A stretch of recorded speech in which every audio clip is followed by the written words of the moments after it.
John साहब ये बताइए कि ईरान का आम ईरानी का किस तरह देखता है पाकिस्तान को, और सऊदी अरब के हवाले से ईरान के क्या वो है? आम ईरानी पाकिस्तान को बहुत पॉजिटिवली देखता है। पाकिस्तान एक सॉवरेन कंट्री है, कॉम्प्रोमाइज नहीं है अरब ममालिक की तरह कि वो इसराइल के साथ भी बैक चैनल्स में नेगोशिएशन कर रहे हो या बेसिस दिए हुए हो। पाकिस्तान ने बड़ा बड़ा जबरदस्त तरीके से, आई थिंक अभी आप बयान भी देख लें जो यूएन के अंदर आया, पाकिस्तान को शुक्रिया अदा किया दोबारा। और पाकिस्तान ने हमेशा साथ दिया, पिछली जंग में भी साथ दिया, इस दफा भी साथ दिया। और अरब ममालिक के हवाले से अगर बात करें, देखें आईआरजीसी ने 60 स्ट्रेटेजिक लोकेशंस टारगेट किए हैं 10 वेव्स के अंदर, और तकरीबन 700 ड्रोन इसके अंदर इस्तेमाल हुए थे और हंड्रेड्स ऑफ मिसाइल्स यूज हुए थे इन सबको टारगेट करने में। और इसकी वजह सिर्फ और सिर्फ दुख तो होता है, दर्द तो होता है, क्योंकि ये भी बहरहाल दोस्त ममालिक की तरफ ही इनकी जो है वो चल रही है बातचीत, लेकिन अनफॉर्चुनेटली करना पड़ा, इनके पास कोई चॉइस नहीं थी।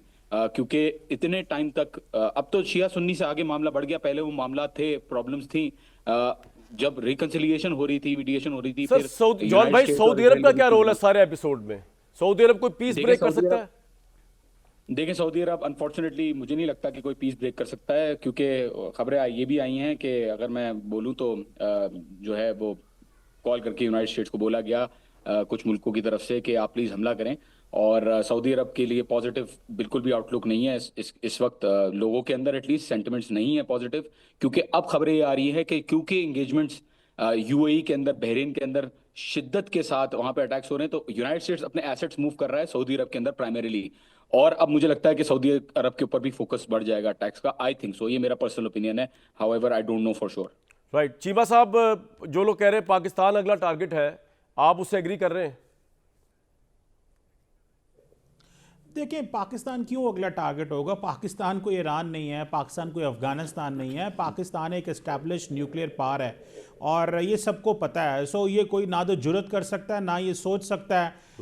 इस हवाले से हमें अपनी क्रेडिबल मिनिमम डेटरेंस रखनी भी इस्टेब्लिश करनी आती है हमसे।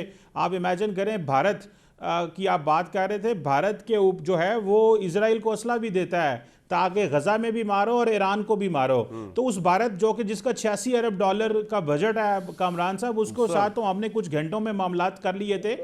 तो मेरा नहीं ख्याल ऐसी कोई चीज़ जो है वो होने की जरूरत कर सकता। और लेकिन सर ये आपको लगता है कि ये मामला अहमद अवैस साहब, ये मामला जो है ये सऊदी पूरे गल्फ को में फैलेगा? वो गल्फ स्टेट इस काबिल तो नहीं है इस वक्त के पीस ब्रेक कर सके, जैसे जॉन साहब भी बता रहे थे, सऊदी अरब हो, ख्वाह वो कोई और मुल्क हो, दूसरे मुल्क तो वो रिसीव कर रहे हैं मिसाइल ईरान से, जो गल्फ कंट्रीज है, तो वो तो रोल प्ले नहीं कर सकती। तो आपको क्या लगता है जंग रुक कैसे सकती है? ये अमेरिका को कौन रोक सकता है?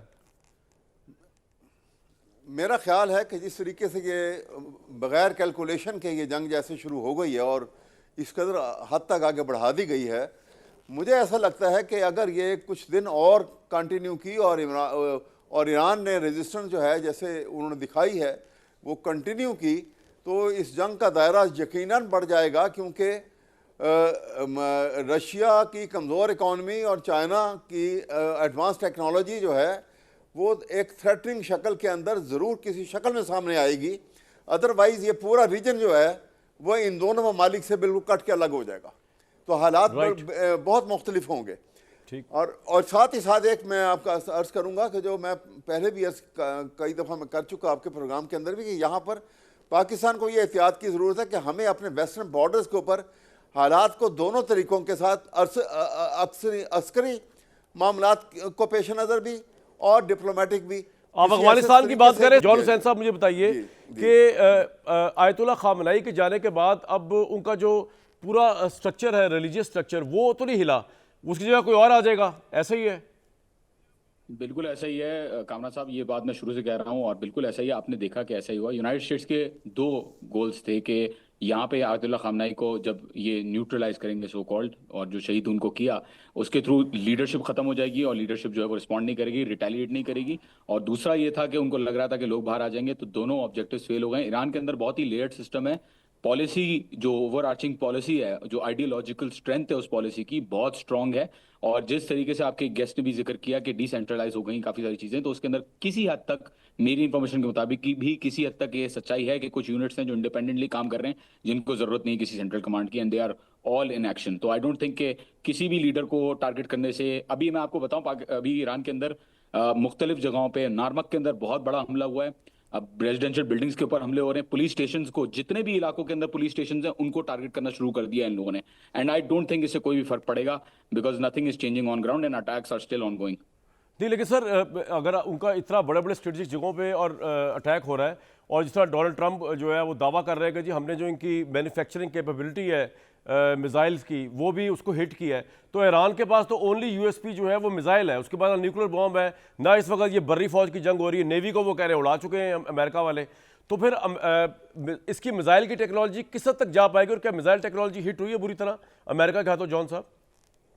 देखिए, कोशिश बिल्कुल की है मिसाइल टेक्नोलॉजी को और लॉन्चर्स को। जो सबसे पहली चीज है वो लॉन्चर्स है। मेरे घर के पीछे एक बेस है, वहां से मैं खुद देखता हूं कि रोजाना 6-7 मिसाइलें आती हैं और उन्हीं मिसाइलों के आने के बाद लॉन्चर से वहीं से ही रॉकेट निकलते हैं और जाते हैं। तो ये कोशिशें जो कर रहे हैं, इनके जो लॉन्चर्स बने हुए हैं, इनकी जो मिसाइल की फैसिलिटीज बनी हुई हैं कामरान साहब, जनाब। 10 लोकेशंस हैं नोन जो मिसाइल स्टोरेज फैसिलिटीज हैं और लॉन्चिंग पैड्स जो बड़े बड़े पैमाने पे जो हैं, उनमें से 6 अंडरग्राउंड हैं। और वो अंडरग्राउंड इतने हैं कि GBU-57 की म्यूनिशन 200 मीटर की रेंज रखती है, और ये जो बनाए हुए हैं स्टोरेज फैसिलिटीज वो 500 मीटर के अंडर है। तो आई डोंट थिंक इतना आसानी से उसको, ये वही वाली बातें हैं जो फॉर्दो के अंदर वो कर रहे थे और अभी भी वो जो कह रहे हैं कि हमने हिट किया और ये सब हुआ है, तो आपको बाद में पता चल जाएगा। और लेकिन सर retaliation तो चल कोऑर्डिनेशन रही तो है ना। तबाह हो गई है ना, कोऑर्डिनेशन तो नहीं, उनका आर्मी चीफ इस दुनिया से चले गए, वजीर दिफा इस दुनिया से चले गए, तो कोऑर्डिनेटेड अटैक्स तो नहीं कर रहे। अब तो ओपन अटैक हो रहा है, जो जिस तरह चला है। ईरान के वजीर खारजा का मैं इंटरव्यू सुन रहा था, वो कह रहे थे कि अब एक जनरल पॉलिसी के तहत जो हमने बनाई थी उस तरह हो रहा है, उस तरह प्रॉपर कोऑर्डिनेशन तो नहीं हो रही ना जॉन भाई ईरान की तरफ से अब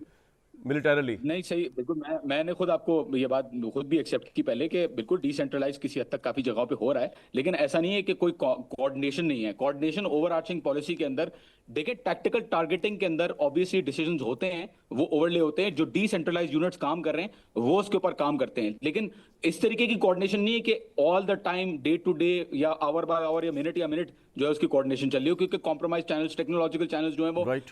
जाहिर है सर्वेलेंस टेक्नोलॉजी बहुत Right, ज्यादा है, right, तो उसके अंदर कॉम्प्रोमाइज हो सकता है। Right. तो absolutely there are things in that. लेकिन आप देख रहे हैं ना, मैं भी कहना चाहता हूं हो रहा है जवाब। अहमद अवैस साहब कुछ कहना चाह रहे हैं जॉन साहब आपसे। जी अहमद अवैस साहब कह दें। मैं ये कहना चाह रहा हूं कि देखिए, ये सबसे बड़ी ब्लंडर जो है ट्रंप ने ये की है कि उसने खुमैनी साहब को जो उसने शहीद कर दिया, अगर उनको ये विजडम होती तो उनको ये जिंदा रखते और ईरान को डिस्ट्रॉय करते। तो किसी नेगोशिएशन के लिए सेंट्रलाइज लीडरशिप होनी जरूरी होती है, अब वो खत्म हो गई है। अब ये किसी से नेगोशिएट नहीं कर सकते और हर तरफ से हमले हो सकते हैं। इसके ऊपर मैं जरूर ये बात करूं। खतरनाक चीबा साहब कुछ सूरत-ए-हाल कहना चाह रहे हैं, मिडिल चीबा ईस्ट साहब के कुछ लिए। कहना चाह रहे हैं। जी चीबा साहब आपके पॉइंट पे। जॉन साहब मेरे एक सवाल है जो अवैस साहब की बात से निकला, लेकिन पहले चीबा साहब आप फरमाइए, क्या कह रहे हैं आप सर?